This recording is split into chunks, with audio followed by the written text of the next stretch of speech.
खबर दे रहे हैं आपको सियालकोट से, जहां पर थाना मुरादपुर पुलिस की बड़ी कार्रवाई।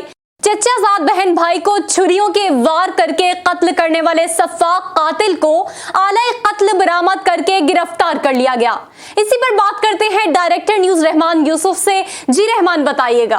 हाँ जी बिल्कुल, थाना मुरादपुर के इलाके हंटरपुरा में कमसिन चचाजाद बहन भाइयों को सगे भतीजे ने छुरियों के वार करके बेदर्दी से कत्ल कर दिया था। मुलजिम वारदात के बाद फरार होने में कामयाब हो गया था। मकतूलीन के वालिद जवेद मसीह ने थाने में इतला दी थी कि इसके बेटे और बेटी को उसके सगे भतीजे ने छुरियों के वार करके कत्ल कर दिया है, जिस पर पुलिस हरकत में आई और पुलिस ने चंद घंटों में मुलजिम को ट्रेस करके गिरफ्तार कर लिया है।